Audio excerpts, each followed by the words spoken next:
Hello, this is Jack from Fluency.com and welcome to this lesson that is going to focus on Game of Thrones. Now, I'm going to give you 3 quotes from Season 8, Episode 3. And I think that these are particularly interesting because of the types of language that they use. Now, if you haven't seen this episode yet, then maybe pause this video and go watch a different one instead. I'll leave a link up here to a similar type of video. But if you've seen this, or if you're not worried about hearing some spoilers, then continue watching. Now, a spoiler is when somebody gives you information that ruins the TV show or movie. So they tell you a really important part of what happens so that there's no surprises when you go to watch it. So that is a spoiler. Now, Game of Thrones is a TV show that has taken over the world. I mean, everyone talks about it. And right now it's a real hot topic. And I think this is a great show for learning English too. The dialogue is usually quite slow, so people speak at quite a slow pace. Sometimes it can be difficult, especially when they use names and places and things like that. But generally speaking, as we're going to see, they use basic everyday English. Okay, so let's get started with number 1. Here it is. There's no need to execute me. I'll be dead before the dawn. So hopefully you can see that. There's no need to execute me. I'll be dead before the dawn. And this is something Melisandre, I think that's how you say her name, said to Sir Davos. And she said this when she arrived at Winterfell. Now, look at this. There's no need to execute. No need to do something. And this means it's not necessary. So she's saying it's not necessary to execute me because I'll be dead before the dawn anyway. So there's no need to. This is common in everyday English. For example, there's no need to cry over spilt milk. A very common idiom. There's no need to cry over spilled milk. There's no need to complete that form. We have all your information. There's no need to worry. They'll be fine. There's no need to worry. They'll be fine. Now, she also uses I'll, I will be dead, I will be dead. So here she is stating a fact about the future. Or maybe she is predicting the future too. She's making a prediction. I will be dead before the dawn. Now, this isn't that common in everyday English. You can say before the morning. That's a little bit more common. But when we're talking about battles and wars, and if you watch war movies, then they use this before dawn or before daybreak, for example. So I'll be dead before dawn, I'll be dead before the morning. And to execute is to kill. And again, this is used more for war type situations, to execute somebody. And it's a great phrase here. There's no need to execute me. I'll be dead before the dawn. Number 2. Melisandre is involved in this one again. But this is something that Arya says. Arya says, you said we'd meet again. You said we'd meet again. So, we'd.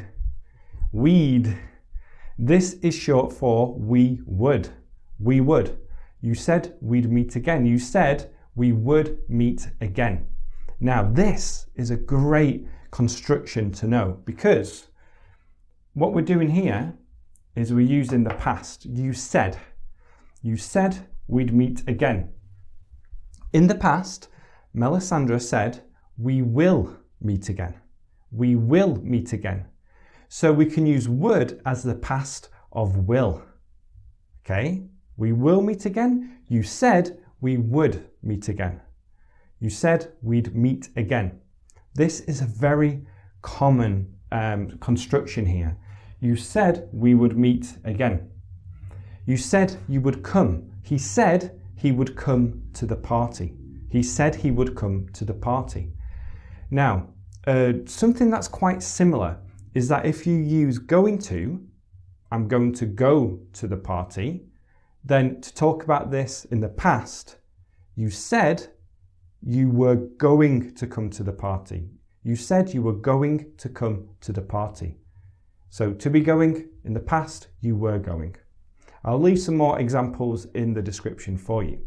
Okay, number 3. I'll move over here. Is that better? No, you can't see me. I'll move back over here. Hopefully you can just see me.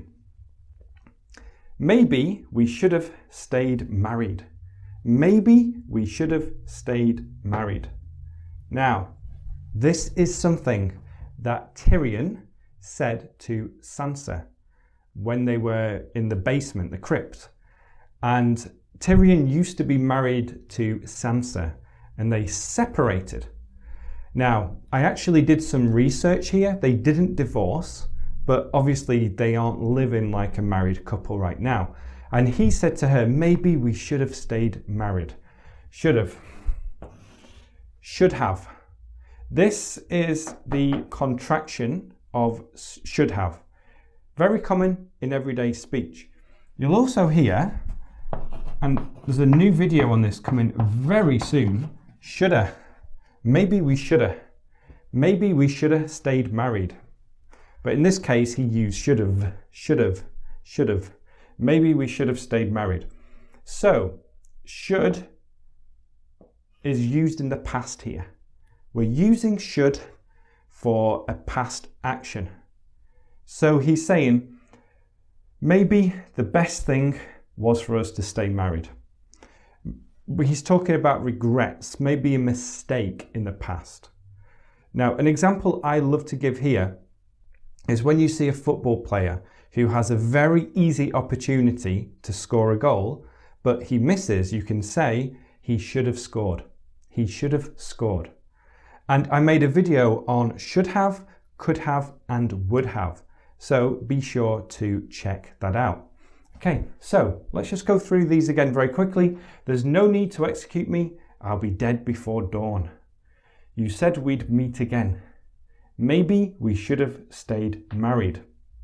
So what I want you to do is to leave more examples using these types of constructions. And also let me know if you like this lesson. If you do, click the like button and be sure to share it with your friends. So that is season 8, episode 3. I thought it was a very good episode, although it was a little dark at times. A lot of people mention this. It was very difficult to see what was happening in some of the scenes. But yeah, great episode, good ending, and I'm excited for the next episode too. Okay, so be sure to check the description for more examples and to get my book, The 5-Step Plan for English Fluency. That is free to download. Okay, thank you for watching. Bye-bye.